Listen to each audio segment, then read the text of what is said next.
नमस्ते। आइए सुनते हैं कथा सम्राट मुंशी प्रेमचंद की लिखी कहानी अलगूजा। अगर आपने अभी तक मेरे चैनल को सब्सक्राइब नहीं किया है तो कृपया चैनल को सब्सक्राइब करें और नवीनतम कहानियों के लिए घंटी के बटन को दबाएं। भोला महतो ने पहली स्त्री के मर जाने के बाद दूसरी सगाई की तो उसके लड़के रघु के लिए दिन बुरे आ गए। रघु की उम्र उस समय केवल 10 वर्ष की थी। चैन से गांव में गुल्ली डंडा खेलता फिरता था। माँ के आते ही चक्की में जुतना पड़ा। पन्ना रूपवती स्त्री थी और रूप और गर्व में चोली दामन का नाता है। वह अपने हाथों से कोई काम न करती। गोबर रघु निकालता, बैलों को सानी रघु देता, रघु ही झूठे बर्तन मांजता। भोला की आंखें कुछ ऐसी फिरी कि उसे रघु में सब बुराइयां ही बुराइयां नजर आती।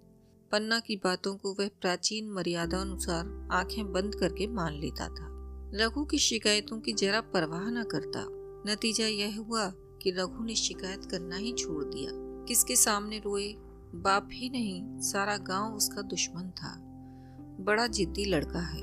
पन्ना को तो कुछ समझता ही नहीं। बेचारी उसको दुलार करती है, खिलाती पिलाती है। यह उसी का फल है। दूसरी औरत होती तो निर्वाह न होता। वह तो कहो पन्ना इतनी सीधी सादी है कि निर्वाह हो जाता है। सबल की शिकायतें सब सुनते हैं, निर्बल की फरियाद कोई भी नहीं सुनता। रघु का हृदय माँ की ओर से दिन दिन फटता जाता था। यहाँ तक कि 8 साल गुजर गए और एक दिन भोला के नाम भी मृत्यु का संदेश आ पहुंचा। पन्ना के 4 बच्चे थे, 3 बेटे और 1 बेटी। इतना बड़ा खर्च और कमाने वाला कोई नहीं। रघु अब क्यों बात पूछने लगा? यह मानी हुई बात थी। अपनी स्त्री लाएगा और अलग रहेगा। स्त्री आकर और भी आग लगाएगी। पन्ना को चारों ओर अंधेरा ही अंधेरा दिखाई देता था।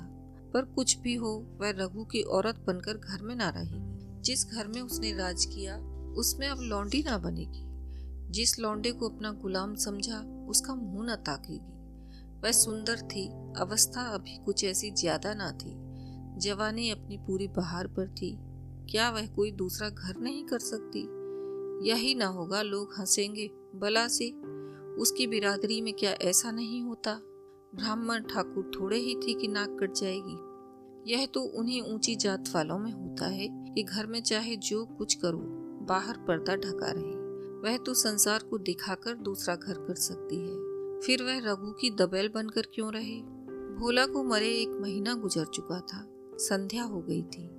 पन्ना इसी चिंता में पड़ी हुई थी कि सहसा उसे ख्याल आया, लड़के घर में नहीं है। यह बैलों के लौटने की बेला है, कहीं कोई लड़का उनके नीचे ना आ जाए। अब द्वार पर कौन है जो उनकी देखभाल करेगा? रघु को तो मेरे लड़के फूटी आंखों नहीं बाते, कभी हंसकर नहीं बोलता। घर से बाहर निकली तो देखा रघु सामने झोंपड़ी में बैठा ऊख की गंडेरिया बना रहा है। लड़के उसे घेरे खड़े हैं और छोटी लड़की उसकी गर्दन में हाथ डाले उसकी पीठ पर सवार होने की चेष्टा कर रही है। पन्ना को अपनी आंखों पर विश्वास न आया। आज तो यह नई बात है। शायद दुनिया को दिखाता है कि मैं अपने भाइयों को कितना चाहता हूँ और मन में छुरी रखी हुई है। घात मिले तो जान ही ले ले। काला सांप है काला सांप। कठोर स्वर में बोली, तुम सबके सब वहाँ क्या करते हो? घर में आओ, सांझ की बेला है, गोरू आती होंगी। रघु ने विनीत नेत्रों से देखकर कहा, मैं तो हूँ ही काकी, डर किस बात का है? बड़ा लड़का केदार बोला, काकी रघु दादा ने हमारे लिए 2 गाड़ियां बना दी हैं। यह देख, एक पर हम और खुन्नू बैठेंगे, दूसरी पर लक्ष्मण और झुनिया। दादा दोनों गाड़ियां खींचेंगे। यह कहकर वह एक कोने से 2 छोटी छोटी गाड़ियां निकाल लाया। 4 पहिए लगे थे, बैठने के लिए तख्ते और रोक के लिए दोनों तरफ बाजू थे। पन्ना ने आश्चर्य से पूछा, ये गाड़ियां किसने बनाई? केदार ने चिढ़कर कहा, रघु दादा ने बनाई हैं। और किसने? भगत के घर से बसूला और रूखा ने मांग लाए और चटपट बना दी। खूब दौड़ती हैं काकी। बैठ खुन्नू, मैं खींचूं। खुन्नू गाड़ी में बैठ गया। केदार खींचने लगा। चर चर शोर हुआ, मानो गाड़ी भी इस खेल में लड़कों के साथ शरीक है। लक्ष्मण ने दूसरी गाड़ी में बैठकर कहा, दादा खींचो। रघु ने झुनिया को भी गाड़ी में बैठा दिया और गाड़ी खींचता हुआ दौड़ा। तीनों लड़के तालियां बजाने लगे। पन्ना चकित नेत्रों से यह दृश्य देख रही थी और सोच रही थी कि यह वही रघु है या कोई और। थोड़ी देर के बाद दोनों गाड़ियां लौटी। लड़के घर में जाकर इस यान यात्रा का अनुभव बयान करने लगे।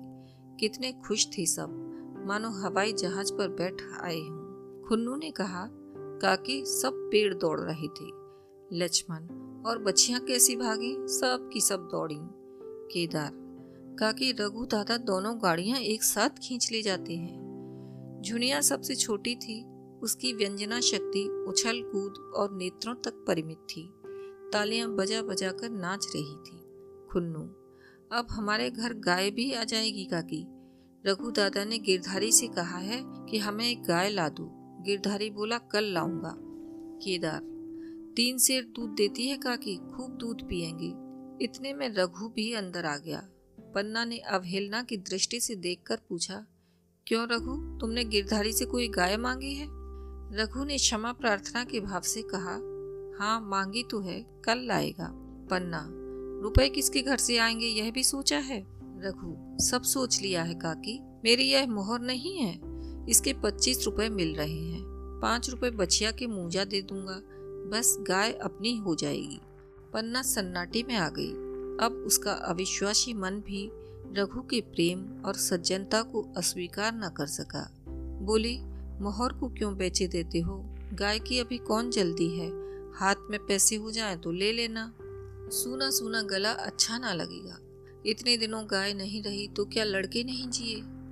रघु दार्शनिक भाव से बोला, बच्चों के खाने पीने के यही दिन है काकी, इस उम्र में ना खाया तो फिर क्या खाएंगे।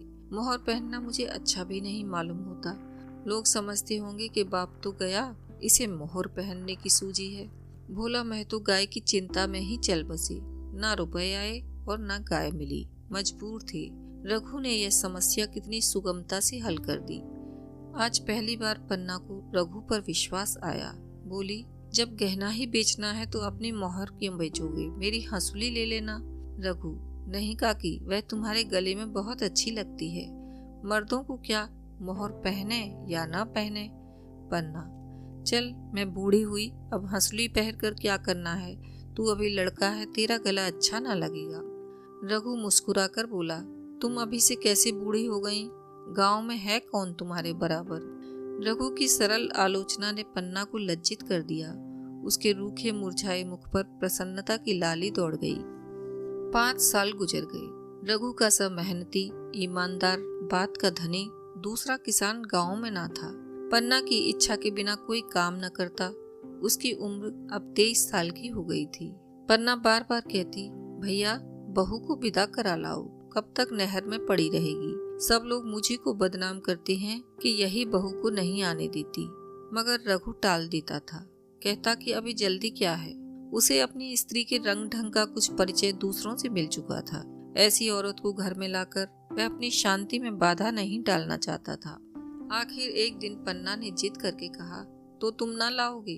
कह दिया कि अभी कोई जल्दी नहीं, तुम्हारे लिए जल्दी ना होगी, मेरे लिए तो जल्दी है। मैं आज आदमी भेजती हूँ। पछताओगी काकी, उसका मिजाज अच्छा नहीं है।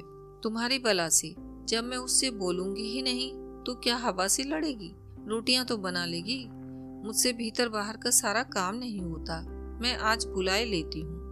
बुलाना चाहती हो बुला लो, मगर फिर यह ना कहना कि यह महरिया को ठीक नहीं करता, उसका गुलाम हो गया।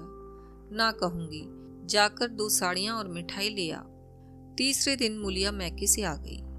दरवाजे पर नगाड़े बजे, शहनाइयों की मधुर ध्वनि आकाश में गूंजने लगी। मुंह दिखाई की रस्म अदा हुई। वह इस मरुभूमि में निर्मल जलधारा थी। गेहुआ रंग था, बड़ी बड़ी नुकीली पलकें, कपोलों पर हल्की सुर्खी, आंखों में प्रबल आकर्षण। रघु उसे देखते ही मंत्रमुग्ध हो गया। प्रातःकाल पानी का घड़ा लेकर चलती, तब उसका गेहुआ रंग प्रभात की सुनहरी किरणों से कुंदन हो जाता, मानो उषा अपनी सारी सुगंध, सारा विकास और उन्माद लिए मुस्कुराती चली जाती हो। मुलिया मैके से ही जली भुनी आई थी। मेरा शौहर छाती फाड़कर काम करे और पन्ना रानी बनी बैठी रहे, उसके लड़के रईस जादे बने घूमे। मुलिया से यह बर्दाश्त ना होगा। वह किसी की गुलामी ना करेगी। अपने लड़के तो अपने ही नहीं होते, भाई किसके होते हैं। जब तक पर नहीं निकलते हैं रघु को घेरे हुए हैं। ज्यों ही जरा सयाने हुए पर झाड़कर निकल जाएंगे, बात भी ना पूछेंगे। एक दिन उसने रघु से कहा, तुम्हें इस तरह गुलामी करनी हो तो करो, मुझसे ना होगी। रघु, तो फिर क्या करूं, तू ही बता। लड़के तो अभी घर का काम करने लायक भी नहीं है। मूलिया, लड़के रावत के हैं, तुम्हारे कुछ नहीं है। यही पन्ना है जो तुम्हें दाने दाने को तरसाती थी, सब सुन चुकी हूँ। मैं लौंडी बनकर ना रहूंगी। रुपए पैसे का मुझे हिसाब नहीं मिलता। ना जाने तुम क्या लाते हो और वह क्या करती है। तुम समझते हो रुपए घर में ही तो हैं, मगर देख लेना तुम्हें जो एक फूटी कौड़ी भी मिले। रघु, रुपए पैसे तेरे हाथ में देने लगूं तो दुनिया क्या कहेगी, यह तो सोच। मूलिया, दुनिया जो चाहे कहे, दुनिया के हाथों बिकी नहीं हूँ। देख लेना भांड लीप कर हाथ काला ही रहेगा। फिर तुम अपने भाइयों के लिए मरो, मैं क्यों मरूं? रघु ने कुछ जवाब ना दिया। उसे जिस बात का भय था वह इतनी जल्द सिर आ पड़ी। अब अगर उसने बहुत थत्थू थम्बू किया तो साल 6 महीने और काम चलेगा। बस आगे यह डोंगा चलता नजर नहीं आता। बकरे की माँ कब तक खैर मनाएगी। एक दिन पन्ना ने महुए का सुखावन डाला। बरसात शुरू हो गई थी। बखार में अनाज गीला हो रहा था। मूलिया से बोली, बहू जरा देखती रहना, मैं तालाब से नहा आऊं। मूलिया ने लापरवाही से कहा, मुझे नींद आ रही है, तुम बैठकर देखो। एक दिन ना नहाओगी तो क्या होगा। पन्ना ने साड़ी उतार कर रख दी, नहाने ना गई। मूलिया का वार खाली गया। कई दिन के बाद एक शाम को पन्ना धान रोप कर लौटी। अंधेरा हो गया था। दिन भर की भूखी थी। आशा थी बहू ने रोटी बना रखी होगी, मगर देखा तो यहाँ चूल्हा ठंडा पड़ा हुआ था और बच्चे मारे भूख के तड़प रहे थे। मूलिया से आहिस्ता से पूछा, आज अभी चूल्हा नहीं जला? केदार ने कहा, आज दोपहर को भी चूल्हा नहीं जला काकी, भाभी ने कुछ बनाया ही नहीं। पन्ना, तो तुम लोगों ने क्या खाया? केदार, कुछ नहीं, रात की रोटियां थी, खुन्नू और लक्ष्मण ने खाई, मैंने सत्तू खा लिया। पन्ना, और बहू? केदार, वह पड़ी सो रही है, कुछ नहीं खाया। पन्ना ने उसी वक्त चूल्हा जलाया और खाना बनाने बैठ गई। आटा गूंथती थी और रोती थी, क्या नसीब है। दिन भर खेत में जली, घर आई तो चूल्हे के सामने जलना पड़ा। केदार का 14वां साल था। भाभी के रंग ढंग देखकर सारी स्थिति समझ रहा था। बोला, काकी भाभी अब तुम्हारे साथ नहीं रहना चाहती। पन्ना ने चौंक कर पूछा, क्या कुछ कहती थी? केदार, कहती कुछ नहीं थी, मगर उसके मन में यही बात है। फिर तुम क्यों नहीं उसे छोड़ देती? जैसे चाहे रहे, हमारा भी भगवान है। पन्ना ने दांतों से जीभ दबाकर कहा, चुप, मेरे सामने ऐसी बात भूल कर भी ना कहना। रघु तुम्हारा भाई नहीं, तुम्हारा बाप है। मूलिया से कभी बोलोगे तो समझ लेना जहर खा लूंगी। दशहरे का त्योहार आया। इस गांव से कोस भर एक फरबे में मेला लगता था। गांव के सब लड़के मेला देखने चले। पन्ना भी लड़कों के साथ चलने को तैयार हुई, मगर पैसे कहाँ से आए? पूंजी तो मूलिया के पास थी। रघु ने आकर मूलिया से कहा, लड़के मेले जा रहे हैं, सबों को 2-2 पैसे दे दो। मूलिया ने त्योरियां चढ़ाकर कहा, पैसे घर में नहीं है। रघु, अभी तो तेलहन बिका था, क्या इतनी जल्दी रुपए उठ गए? मूलिया, हाँ उठ गए। रघु, कहाँ उठ गए, जरा सुनो। आज त्योहार के दिन लड़के मेला देखने ना जाएंगे? मूलिया, अपनी काकी से कहो पैसे निकालें, गाड़ कर क्या करेंगी। खूंटी पर कुंजी लटक रही थी। रघु ने कुंजी उतारी और चाहा कि संदूक खोले कि मूलिया ने हाथ पकड़ लिया और बोली, कुंजी मुझे दे दो, नहीं तो ठीक ना होगा। खाने पहनने को भी चाहिए, कागज किताब को भी चाहिए, उस पर मेला देखने को भी चाहिए। हमारी कमाई इसलिए नहीं है कि दूसरे खाएं और मूंछों पर ताव दें। पन्ना ने रघु से कहा, भैया पैसे क्या होंगे, लड़के मेला देखने ना जाएंगे। रघु ने झिड़क कर कहा, मेला देखने क्यों ना जाएंगे, सारा गांव जा रहा है, हमारे ही लड़के ना जाएंगे। यह कहकर रघु ने अपना हाथ छुड़ा लिया और पैसे निकाल कर लड़कों को दे दिए। मगर कुंजी जब मूलिया को देने लगा तब उसने उसे आंगन में फेंक दिया और मुंह लपेट कर लेट गई। लड़के मेला देखने ना गए। इसके बाद 2 दिन गुजर गए। मूलिया ने कुछ नहीं खाया और पन्ना भी भूखी रही। रघु कभी इसे मनाता कभी उसे, पर ना यह उठती ना वह। आखिर रघु ने हैरान होकर मूलिया से पूछा, कुछ मुंह से तो कह, चाहती क्या है? मूलिया ने धरती को संबोधित करके कहा, मैं कुछ नहीं चाहती, मुझे मेरे घर पहुंचा दो। रघु, अच्छा उठ, बना खा, पहुंचा दूंगा। मूलिया ने रघु की ओर आंखें उठाईं। रघु उसकी सूरत देखकर डर गया। वह माधुर्य, वह मोहकता, वह लावण्य सब गायब हो गया था। दांत निकल आए थे, आंखें फट गई थीं और नथुने फड़क रहे थे। अंगारे किसी लाल आंखों से देखकर बोली, अच्छा तो काकी ने यह सलाह दी है, यह मंत्र पढ़ाया है, तो यहाँ ऐसी कच्ची नहीं हूँ। तुम दोनों की छाती पर मूंग दलूंगी, हो किस फेर में। रघु, अच्छा तो मूंग ही दल लेना, कुछ खा पी लेगी तभी तो मूंग दल सकेगी। मूलिया, अब तो तभी मुंह में पानी डालूंगी जब घर अलग हो जाएगा। बहुत झेल चुकी, अब नहीं झेला जाता। रघु सन्नाटे में आ गया। एक दिन तक उसके मुंह से आवाज ही ना निकली। अलग होने की उसने स्वप्न में भी कल्पना ना की थी। उसने गांव में 2-4 परिवारों को अलग होते देखा था। वह खूब जानता था, रोटी के साथ लोगों के हृदय भी अलग हो जाते हैं, अपने हमेशा के लिए गैर हो जाते हैं। फिर उनमें वही नाता रह जाता है जो गांव के आदमियों में। रघु ने मन में ठान लिया था कि इस विपत्ति को घर में ना आने दूंगा, मगर होनहार के सामने उसकी एक ना चली। आह, मेरे मुंह में कालिख लगेगी। दुनिया यही कहेगी कि बाप के मर जाने पर 10 साल भी एक में निर्वाह ना हो सका। फिर किससे अलग हो जाऊं, जिनको गोद में खिलाया, जिनको बच्चों की तरह पाला, जिनके लिए तरह तरह के कष्ट झेले, उन्हीं से अलग हो जाऊं, अपने प्यारों को घर से निकाल बाहर करूं। उसका गला फंस गया। कांपते हुए स्वर में बोला, तू क्या चाहती है कि मैं अपने भाइयों से अलग हो जाऊं? भला सोच तो, कहीं मुंह दिखाने लायक रहूंगा। मूलिया, तो मेरा इन लोगों के साथ निर्वाह ना होगा। रघु, तो तू अलग हो जा, मुझे अपने साथ क्यों घसीटती है? मूलिया, तो मुझे क्या तुम्हारे घर में मिठाई मिलती है? मेरे लिए क्या संसार में जगह नहीं है? रघु, तेरी जैसी मर्जी, जहाँ चाहे रह, मैं अपने घर वालों से अलग नहीं हो सकता। जिस दिन इस घर में 2 चूल्हे जलेंगे, उस दिन मेरे कलेजे के 2 टुकड़े हो जाएंगे। मैं यह चोट नहीं सह सकता।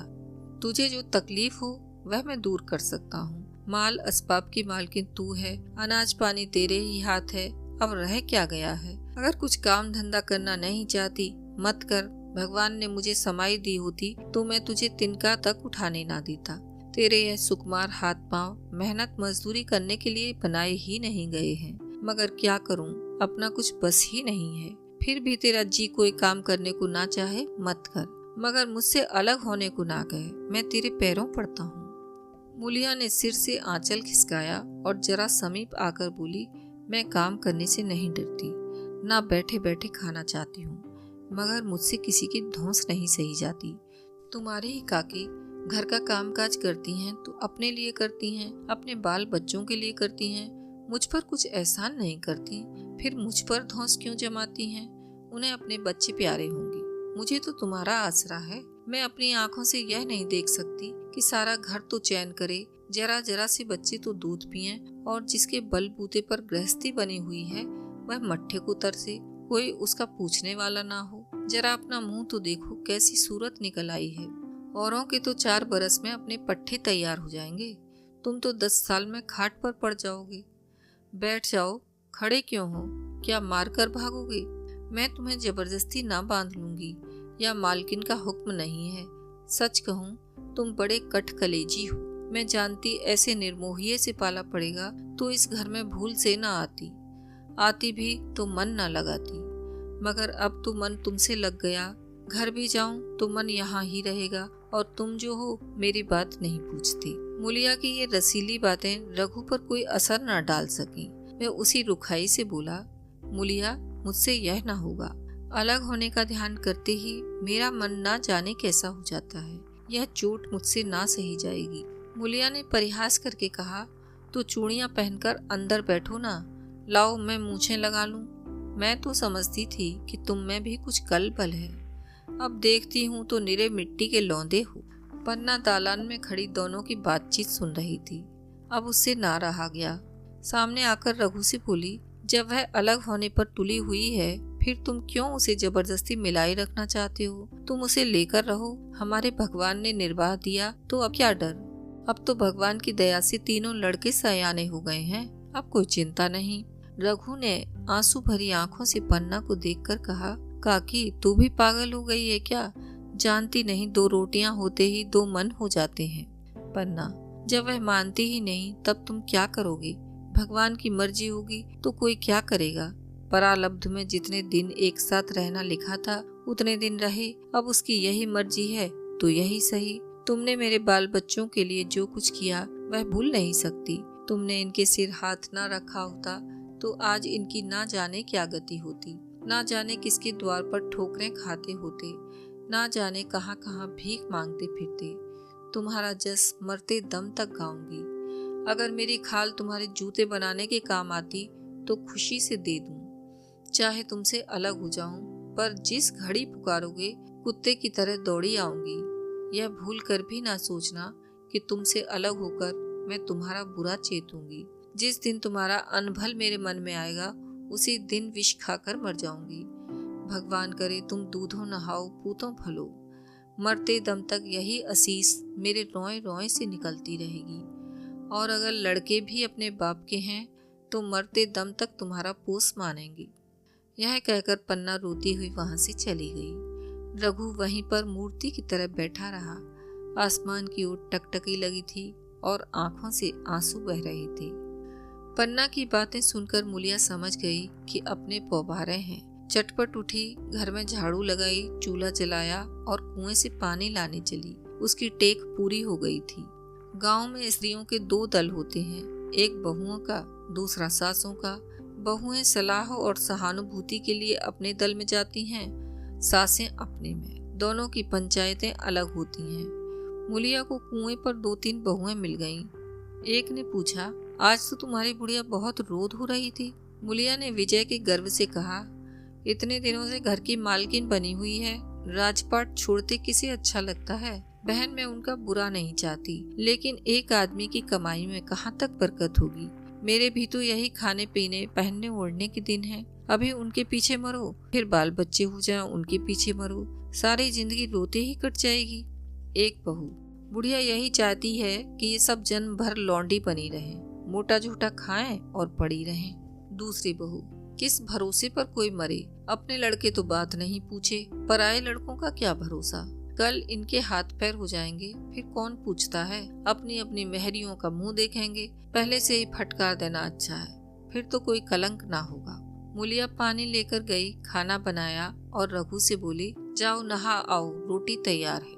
रघु ने मानो सुना ही नहीं, सिर पर हाथ रखकर द्वार की तरफ ताकता रहा। मुलिया, क्या कहती हूँ, कुछ सुनाई देता है? रोटी तैयार है, जाओ नहा आओ। रघु, सुन तो रहा हूँ, क्या बहरा हूँ? रोटी तैयार है तो जाकर खा ले, मुझे भूख नहीं है। मुलिया ने फिर नहीं कहा। जाकर चूल्हा बुझा दिया, रोटियां उठाकर छींके पर रख दी और मुंह ढांपकर लेट गई। जरा देर में पन्ना आकर बोली, खाना तैयार है, नहा धोकर खा लो, बहू भी भूखी होगी। रघु ने झुंझलाकर कहा, काकी तू घर में रहने देगी कि मुंह में कालिक लगाकर कहीं निकल जाऊं? खाना तो खाना ही है, आज न खाऊंगा कल खाऊंगा, लेकिन अभी मुझसे न खाया जाएगा। केदार क्या अभी मदरसे से नहीं आया? पन्ना, अभी तो नहीं आया, आता ही होगा। पन्ना समझ गई कि जब तक वह खाना बनाकर लड़कों को ना खिलाएगी और खुद ना खाएगी, रघु ना खाएगा। इतना ही नहीं, उसे रघु से लड़ाई करनी पड़ेगी, उसे जली कटी सुनानी पड़ेगी। उसे यह दिखाना पड़ेगा कि मैं ही उससे अलग होना चाहती हूँ, नहीं तो वह इसी चिंता में घुल घुल कर प्राण दे देगा। यह सोचकर उसने अलग चूल्हा जलाया और खाना बनाने लगी। इतने में केदार और खुन्नू मदरसे से आ गए। पन्ना ने कहा, आओ बेटा खाना खा लो, रोटी तैयार है। केदार ने पूछा, भैया को भी बुला लूं ना? पन्ना, तुम आकर खा लो, उसकी रोटी बहू ने अलग बनाई है। खुन्नू, जाकर भैया से पूछ आऊं ना? पन्ना, जब उनका जी चाहेगा खाएंगे, तू बैठकर खा, तुझे इन बातों से क्या मतलब। जिसका जी चाहेगा खाएगा, जिसका जी ना चाहेगा ना खाएगा। जब वह और उसकी बीवी अलग रहने पर तुले हैं तो कौन मनाए? केदार, तो क्यों अम्मा जी, क्या हम अलग घर में रहेंगे? पन्ना, उनका जी चाहे एक घर में रहें, जी चाहे आंगन में दीवार डाल लें। खुन्नू ने दरवाजे पर आकर झांका। सामने फूस की झोंपड़ी थी, वहीं खाट पर पड़ा रघु नारियल पी रहा था। खुन्नू, भैया तो अभी नारियल लिए बैठे हैं। पन्ना, जब जी चाहेगा खाएंगे। केदार, भैया ने भाभी को डांटा नहीं? मूलिया अपनी कोठरी में पड़ी सुन रही थी। बाहर आकर बोली, भैया ने तो नहीं डांटा, अब तुम आकर डांटो। केदार के चेहरे का रंग उड़ गया, फिर जबान ना खोली। तीनों लड़कों ने खाना खाया और बाहर निकले। लू चलने लगी थी। आम के बाग में गांव के लड़के लड़कियां हवा से गिरे हुए आम चुन रहे थे। केदार ने कहा, आज हम भी आम चुनने चलें, खूब आम गिर रहे हैं। खुन्नू, दादा जो बैठे हैं। लक्ष्मण, मैं न जाऊंगा, दादा घुड़केंगे। केदार, वह तो अब अलग हो गए। लक्ष्मण, तो अब हमको कोई मारेगा तब भी दादा ना बोलेंगे। केदार, वाह, तब क्यों ना बोलेंगे। रघु ने तीनों लड़कों को दरवाजे पर खड़े देखा पर कुछ बोला नहीं। पहले तो वह घर के बाहर निकलते ही उन्हें डांट बैठता था, पर आज वह मूर्ति के समान निश्चल बैठा रहा। अब लड़कों को कुछ साहस हुआ, कुछ दूर और आगे बढ़े। रघु अब भी ना बोला, कैसे बोले। वह सोच रहा था, काकी ने लड़कों को खिला पिला दिया, मुझसे पूछा तक नहीं। क्या उसकी आंखों पर भी पर्दा पड़ गया? अगर मैंने लड़कों को पुकारा और वह ना आए तो मैं उनको मारपीट तो ना सकूंगा। लू में सब मारे मारे फिरेंगे, कहीं बीमार ना पड़ जाएं। उसका दिल महसूस कर रह जाता था, लेकिन मुंह से कुछ ना कह सकता था। लड़कों ने देखा कि यह बिल्कुल नहीं बोलते तो निर्भय होकर चल पड़े।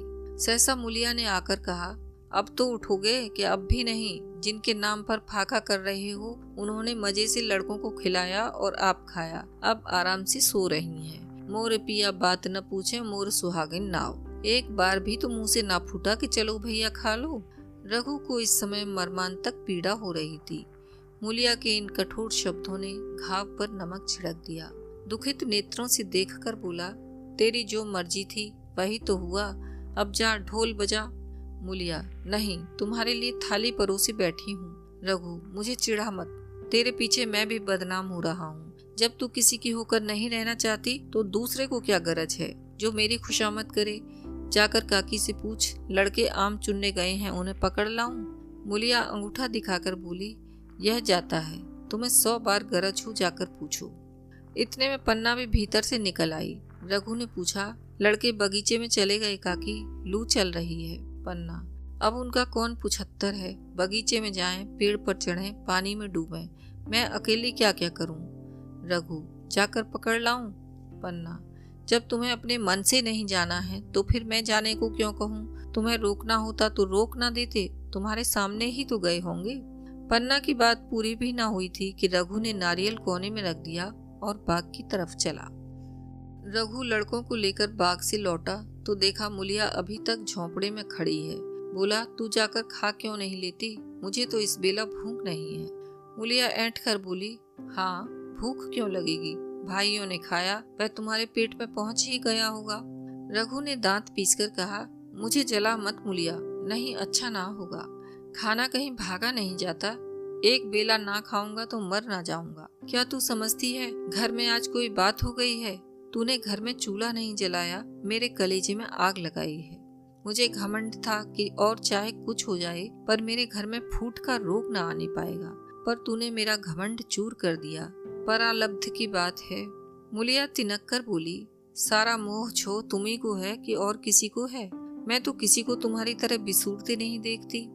रघु ने ठंडी सांस खींचकर कहा, मूलिया, घाव पर नौन ना छिड़क, तेरे ही कारण मेरी पीठ में धूल लग रही है। मुझे इस गृहस्थी का मोह ना होगा तो किसे होगा? मैंने ही तो इसे मर मर कर जोड़ा। जिनको गोद में खिलाया वही अब मेरे पट्टीदार होंगे। जिन बच्चों को मैं डांटता था उन्हें आज कड़ी आंखों से भी नहीं देख सकता। मैं उनके भले के लिए भी कोई बात करूं तो दुनिया यही कहेगी कि यह अपने भाइयों को लूट लेता है। जब मुझे छोड़ दे, अभी मुझसे कुछ न खाया जाएगा। मूलिया, मैं कसम रखा दूंगी, नहीं चुपके से चले चलो। रघु, देख अब भी कुछ नहीं बिगड़ा है, अपना हट छोड़ दे। मूलिया, हमारा ही लहू पिए जो खाने ना बैठे। रघु ने कानों पर हाथ रखकर कहा, यह तूने क्या किया मूलिया? मैं तो बैठ ही रहा था, चल खा लूं, नहाने धोने कौन जाए। लेकिन इतनी कह देता हूँ कि चाहे 4 की जगह 6 रोटियां खा जाऊं, चाहे तू मुझे घी के मटके में ही डुबो दे, पर यह दाग मेरे दिल से ना मिटेगा। मूलिया, दाग साग सब मिट जाएगा, पहले सबको ऐसा ही लगता है, देखते नहीं हो उधर कैसी चैन की वंशी बज रही है। वह तो मना ही रही थी कि किसी तरह यह सब अलग हो जाए। अब वह पहले किसी चांदी तो नहीं है कि जो कुछ घर में आवे सब गायब। अब क्यों हमारे साथ रहने लगी? रघु ने आहत स्वर में कहा। इसी बात का तो मुझे गम है, काकी से मुझे ऐसी आशा ना थी। रघु खाने बैठा तो कौर विष के घूंट सा लगता था। जान पड़ता था रोटियां भूसी की हैं, दाल पानी सी लगती, पानी कंठ के नीचे ना उतरता। दूध की तरफ देखा तक नहीं। 2-4 ग्लास खाकर उठाया जैसे किसी प्रियजन के श्राद्ध का भोजन हो। रात का भोजन भी उसने इसी तरह किया। भोजन क्या किया, कसम पूरी की। रात भर उसका चित्त उद्विन रहा। एक अज्ञात शंका उसके मन पर छाई हुई थी, जैसे भोला महतो द्वार पर बैठा रो रहा हो। वह कई बार चौंक कर उठा।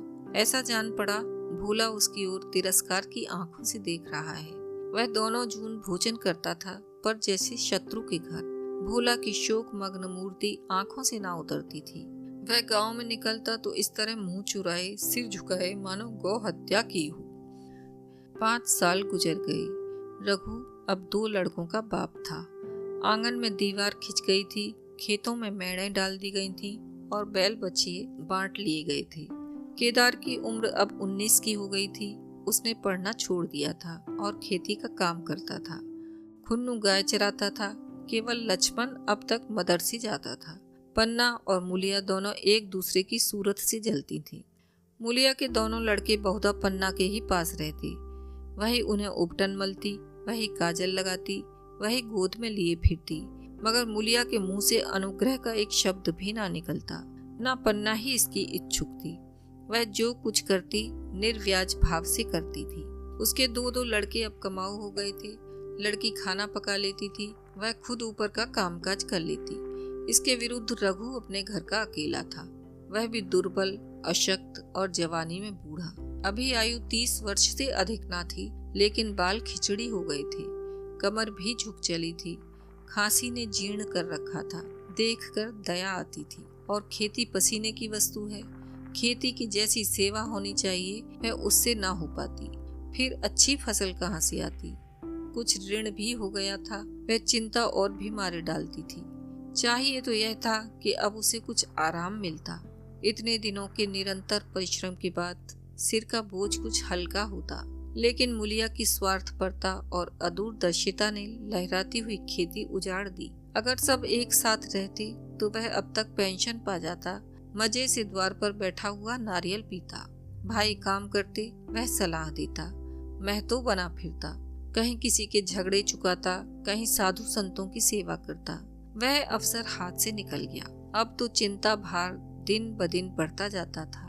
आखिर उसे धीमा धीमा ज्वर रहने लगा।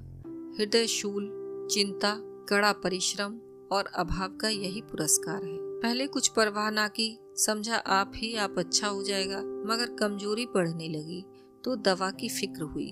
जिसने जो बता दिया खा लिया। डॉक्टरों और वैद्यों के पास जाने की सामर्थ्य कहाँ, और सामर्थ्य भी होती तो रुपए खर्च कर देने की सिवा और नतीजा ही क्या था। जीर्ण ज्वर की औषधि आराम और पुष्टिकारक भोजन है। न वह बसंत मालती का सेवन कर सकता था और न आराम से बैठकर बलवर्धक भोजन कर सकता था। कमजोरी बढ़ती ही गई। पन्ना को अवसर मिलता तो वह आकर उसे तसल्ली देती, लेकिन उसके लड़के अब रघु से बात भी ना करते थे। दवा दारू तो क्या करते, उसका मजाक और उड़ाते।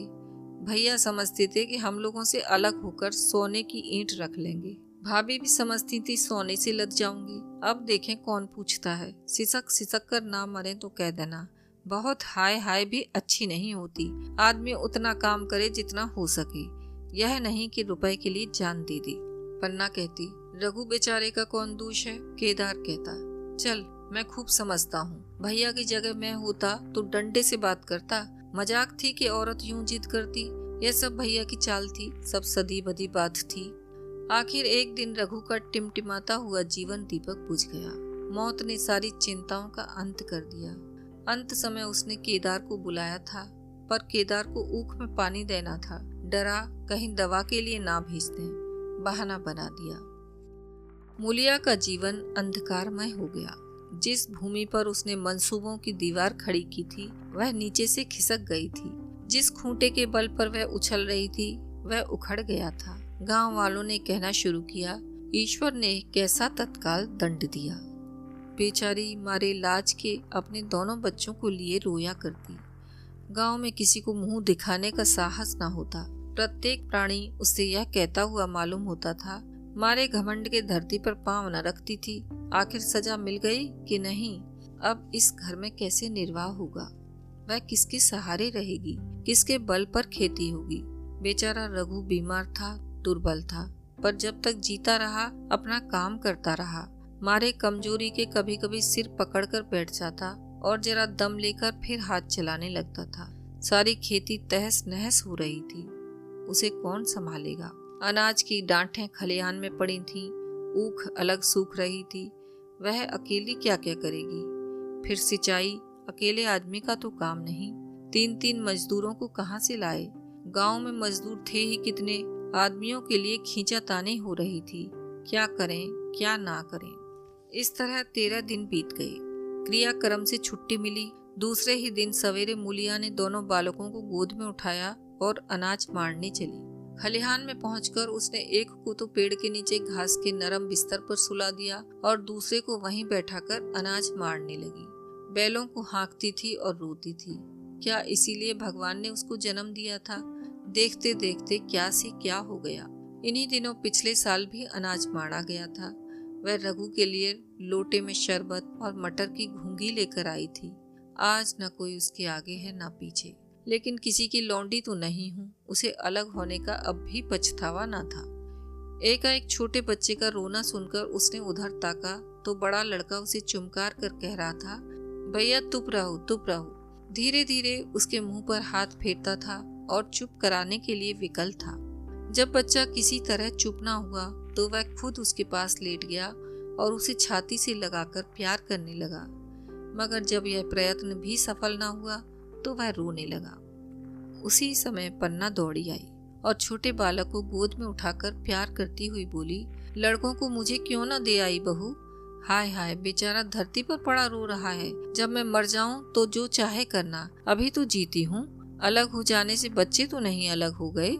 मूलिया ने कहा, तुम्हें भी तो छुट्टी नहीं थी अम्मा, क्या करती? पन्ना, तो तुझे यहाँ आने की ऐसी क्या जल्दी थी? डांट मार ना जाती। 3-3 लड़के तो हैं और किस दिन काम आएंगे? केदार तो कल ही मारने को कह रहा था, पर मैंने कहा पहले ऊख में पानी दे लो फिर आज मारना। मड़ाई तो 10 दिन बाद भी हो सकती है। ऊख की सिंचाई ना हुई तो सूख जाएगी। कल से पानी चढ़ा हुआ है, परसों तक खेत भर जाएगा, तब मड़ाई हो जाएगी। तुझे विश्वास ना आएगा, जब से भैया मरे हैं केदार को बड़ी चिंता हो गई है। दिन में 100 बार पूछता है, भाभी बहुत रोती तो नहीं है? देख लड़के भूखे तो नहीं है? कोई लड़का रोता है तो दौड़ा आता है। देख अम्मा क्या हुआ, बच्चा क्यों रोता है? कल रोकर बोला, अम्मा मैं जानता कि भैया इतनी जल्दी चले जाएंगे तो उनकी कुछ सेवा कर लेता। कहाँ तो जगाए जगाए उठता था, अब देखती हूँ पहर रात से उठकर काम में लग जाता है। खुन्नू कल जरा सा बोला, पहले हम अपनी ऊख में पानी दे लेंगे तब भैया की ऊख में देंगे। इस पर केदार ने ऐसा डांटा कि खुन्नू के मुंह से फिर बात ना निकली। बोला, कैसी तुम्हारी और कैसी हमारी ऊख? भैया ने जिला ना लिया होता तो आज या तो मर गए होते या कहीं भीख मांगते होते। आज तुम बड़े ऊख वाले बने हो। यह उन्हीं का पुण्य प्रताप है कि आज भले आदमी बने बैठे हो। परसों रोटी खाने को बुलाने गई तो मड़ैया में बैठा रो रहा था। पूछा, क्यों रोता है? तो बोला, अम्मा भैया इसी अलगोजे के दुख से मर गए। नहीं अभी उनकी उम्र ही क्या थी, यह उस वक्त ना सूझा, नहीं उनसे क्यों बिगाड़ करती। यह कहकर पन्ना ने मूलिया की ओर संकेतपूर्ण दृष्टि से देखकर कहा, तुम्हें वह अलग ना रहने देगा बहू। कहता है भैया हमारे लिए मर गए तो हम भी उनके बाल बच्चों के लिए मर जाएंगे। मूलिया की आंखों से आंसू जारी थे। पन्ना की बातों में आज सच्ची वेदना, सच्ची सांत्वना, सच्ची चिंता भरी हुई थी। मूलिया का मन कभी उसकी ओर इतना आकर्षित ना हुआ था। जिनसे उसे व्यंग और प्रतिकार का भय था, वे इतने दयालु, इतने शुभेच्छु हो गए थे। आज पहली बार उसे अपनी स्वार्थपरता पर लज्जा आई। पहली बार आत्मा ने अलघ्योजे पर धिक्कारा। इस घटना को हुए 5 साल गुजर गए। पन्ना आज बूढ़ी हो गई है। केदार घर का मालिक है, मूलिया घर की मालकिन है। खुन्नू और लक्ष्मण के विवाह हो चुके हैं, मगर केदार अभी तक कुंवारा है। कहता है मैं विवाह ना करूंगा। कई जगहों से बातचीत हुई, कई सगाइयां आईं, पर उसने हामी ना भरी। पन्ना ने कंपे लगाए, जाल फैलाए, पर वह ना फंसा। कहता औरतों से कौन सुख। महरिया घर में आई और आदमी का मिजाज बदला। फिर जो कुछ है वह महरिया है। माँ बाप भाई बंधु सब पराये हैं। जब भैया जैसे आदमी का मिजाज बदल गया तो फिर दूसरों की क्या गिनती। 2 लड़के भगवान के दिए हैं और क्या चाहिए। बिना ब्याह किए 2 बेटे मिल गए, इससे बढ़कर और क्या होगा। जिसे अपना समझो वह अपना है, जिसे गैर समझो वह गैर है। एक दिन पन्ना ने कहा तेरा वंश कैसे चलेगा। केदार मेरा वंश तो चल रहा है, दोनों लड़कों को अपना ही समझता हूँ। पन्ना समझने ही पर है तो तू मुलिया को भी अपनी महरिया समझता होगा। केदार ने झेंपते हुए कहा तुम तो गाली देती हो अम्मा। पन्ना गाली कैसी, तेरी भाभी ही तो है। केदार मेरे जैसे लठ गंवार को वह क्यों पूछने लगी। पन्ना तू करने को कहे तो मैं उससे पूछूं। केदार नहीं मेरी अम्मा, कहीं रोने गाने ना लगे। पन्ना तेरा मन हो तो मैं बातों बातों में उसके मन की था लूं। केदार मैं नहीं जानता, जो चाहे कर। पन्ना केदार के मन की बात समझ गई। लड़के का दिल मुलिया पर आया हुआ है, पर संकोच और भय के मारे कुछ नहीं कहता।